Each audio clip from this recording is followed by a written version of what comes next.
드라마 매일 성경 48회 신명기 33장에서 34장. 신명기 33장. 이스라엘 각 지파에 대한 모세의 축복.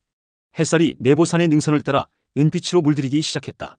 산 정상에 홀로 선 모세의 얼굴에는 세월의 흔적이 깊게 패어 있었다. 120세에 그러나 눈은 흐리지 않고 기력은 쇠하지 않은 그 나이에도 그는 여전히 위엄이 넘쳤다. 하늘이 붉게 물들어가는 모습을 바라보며 모세는 자신의 긴 여정을 돌아보았다. 애굽의 왕자에서 미디안의 목자로 다시 이스라엘의 지도자로 살아온 그 세월이 한순간처럼 스쳐 지나갔다. 이제 그는 마지막 임무를 앞두고 있었다. 죽음을 맞이하기 전 이스라엘 지파들에게 마지막 축복을 내리는 것. 요단 동편 모압 평지에 이스라엘 백성들이 모여들었다. 모세가 축복을 내리기 위해 그들 앞에 서자 모두가 숙연해졌다. 40년간의 광야 여정 동안 그들을 이끌어온 지도자의 마지막 말씀을 듣기 위함이었다. 여호와께서 시내산에서 오시고 세일산에서 일어나시고 바란산에서 비추시고 1만 성도 가운데서 강림하셨도다. 모세의 목소리는 놀랍도록 또렷했다. 그의 입에서 나오는 말씀은 단순한 축복이 아니라 각 지파의 미래를 예언하는 신탁과도 같았다. 그는 먼저 르우벤 지파를 향해 축복했다. 르우벤은 살고 죽지 않기를, 그의 사람 수가 적지 않기를 원하노라. 장자의 권리를 잃었지만 모세는 그들의 생존과 번영을 기원했다. 유다를 향해서는 특별한 축복을 내렸다.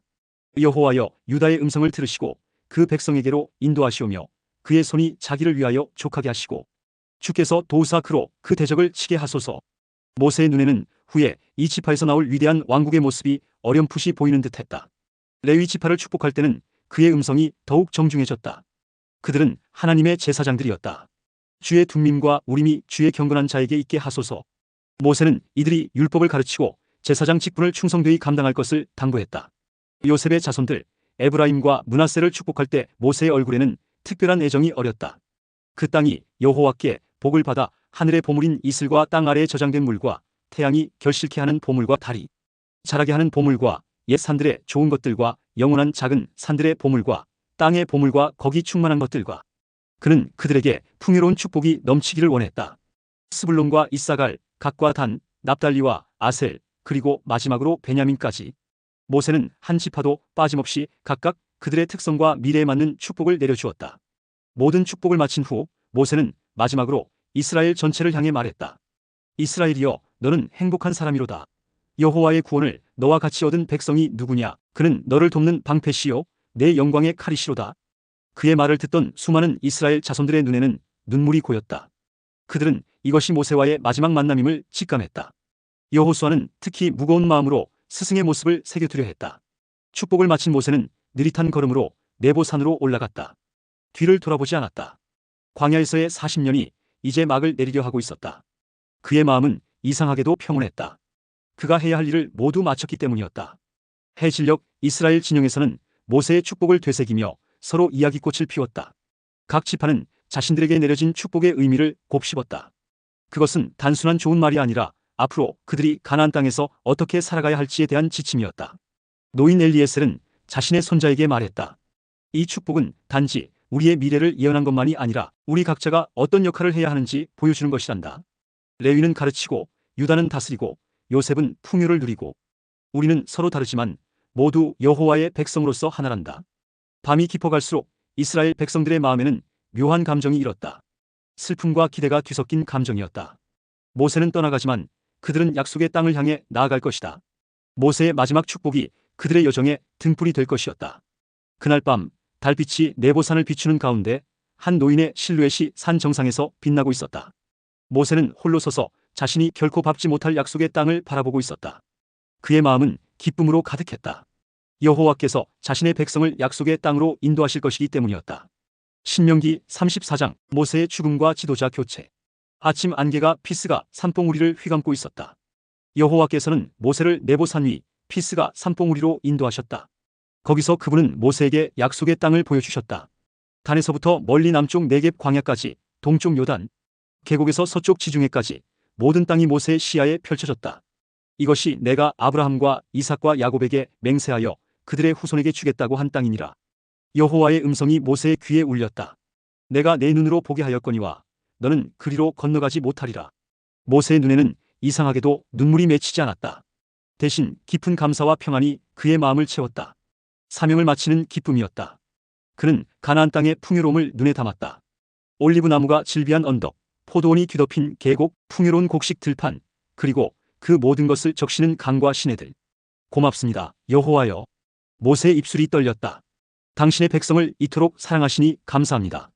그날 여호와의 종 모세는 모압 땅에서 여호와의 말씀대로 죽었다. 아무도 지켜보는 이 없이 오직 여호와만이 목격하신 가운데 그의 영혼은 육체를 떠났다. 여호와께서 직접 그를 모압 땅 벳볼 맞은편 골짜기에 장사하셨으니 오늘날까지도 그의 묘를 아는 자가 없다.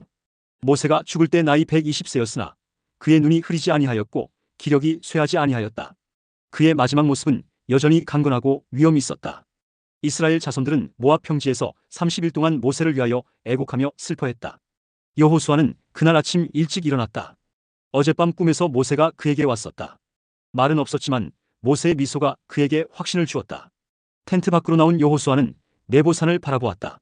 어제까지만 해도 모세가 올라가 있던 그 산이 이제는 비어 있었다. 이스라엘 진영에 슬픔이 가득했다. 모세가 돌아오지 않는다는 소식이 전해지자 사람들은 자신들의 텐트에서 나와 서로를 부둥켜 안고 울었다. 40년간 그들을 이끌어온 지도자를 잃은 상실감은 컸다. 엘르아살 제사장이 여호수아를 찾아왔다. 모세가 당신에게 안수했으니 당신이 이제 우리의 지도자입니다. 지혜의 영이 당신에게 충만합니다.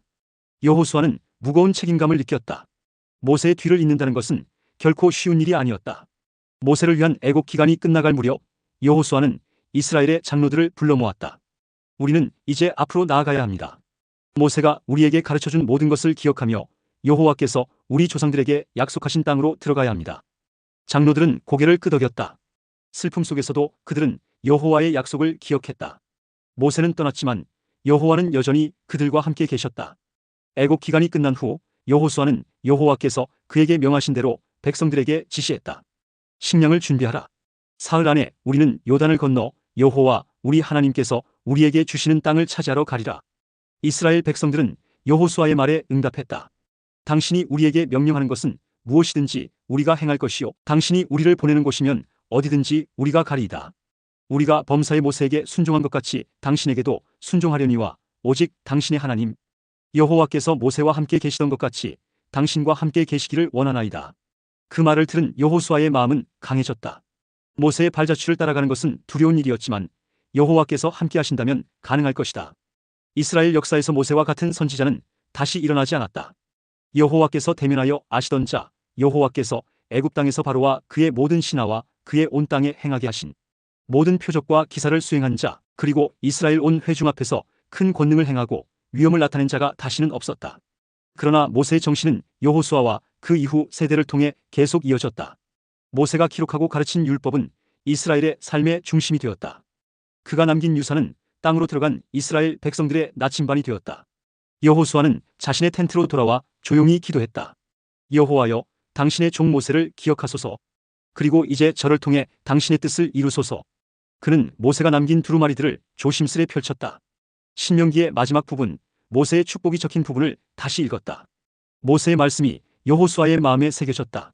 너희의 하나님 여호와는 너희 앞서 가시며 친히 너희를 위하여 싸우사 애굽에서 너희를 위하여 너희 목전에서 행하신 모든 일을 행하실 것이며 광야에서도 너희가 보았거니와 사람이 자기 아들을 안는 것 같이 너희 하나님 여호와께서 너희의 행로 중에서 너희를 안으사 이곳까지 이르게 하셨느니라.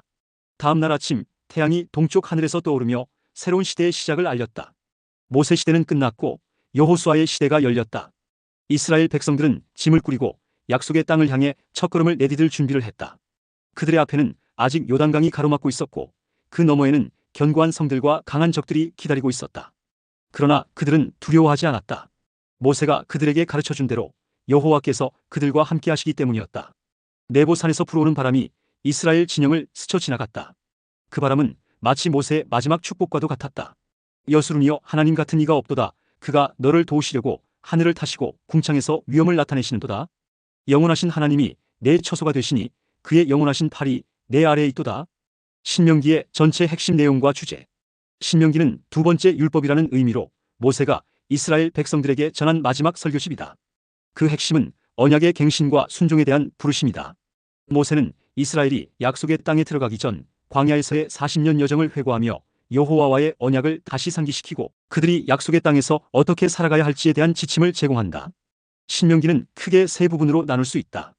역사적 회고 1장에서 4장 모세는 출애굽부터 모압, 평지에 이르기까지의 여정을 되돌아보며 이스라엘의 불순종과 여호와의 신실하심을 상기시킨다. 율법의 해설 5장에서 26장 10계명을 시작으로 예배, 시민법, 형법, 도덕법 등 이스라엘이 지켜야 할 다양한 법규를 설명한다. 언약의 갱신과 모세의 마지막 27장에서 34장 축복과 저주, 모세의 마지막 노래와 축복 그리고 모세의 죽음으로 마무리된다. 신명기의 중심 주제는 쇠마라 불리는 말씀에 집약되어 있다. 이스라엘아 들으라, 우리 하나님 여호와는 오직 유일한 여호와시니 너는 마음을 다하고 뜻을 다하고 힘을 다하여 내 하나님 여호와를 사랑하라. 신 64호. 이것은 모든 율법의 근본 정신으로 하나님을 사랑하고 그의 계명을 지키는 것이 이스라엘 백성의 본질적 사명임을 강조한다. 또한 신명기는 선택의 중요성을 강조한다. 내가 오늘 생명과 복 그리고 사망과 화를 내 앞에 두었나니 그러므로 생명을 선택하라. 신 3019. 이스라엘은 여호와를 따르는 삶과 그렇지 않은 삶 중에서 선택해야 했고 그 선택에 따라 축복 또는 저주의 결과가 따를 것이었다. 신명기의 마지막 2장에서는 모세의 축복과 죽음을 통해 지도자의 교체와 세대 변화라는 주제를 다룬다. 모세는 떠나지만 여호와의 약속과 계획은 계속된다는 메시지를 전한다. 신명기의 가르침은 단순히 고대 이스라엘을 위한 것만이 아니라 오늘날의 신앙인들에게도 여전히 유효한 영적 원리를 담고 있다. 하나님을 온전히 사랑하고 그의 말씀에 순종하며 언약 공동체 안에서 의롭고 거룩하게 살아가는 삶의 본질을 가르치기 때문이다. 신명기는 하나님의 백성이 하나님과의 관계 속에서 어떻게 살아가야 하는지에 대한 포괄적인 안내서이다. 그것은 법률서인 동시에 설교집이며 역사서인 동시에 예언서이다. 모세의 마지막 메시지를 통해 우리는 하나님의 신실하심과 그의 백성을 향한 변함없는 사랑을 발견하게 된다. 드라마 매일성경 43회 끝까지 시청해 주셔서 감사합니다. 신명기를 마치고 내일부터 여호수아서를 통독을 하겠습니다. 구독, 좋아요, 댓글 공유하기는 영상 제작에 큰 힘이 됩니다.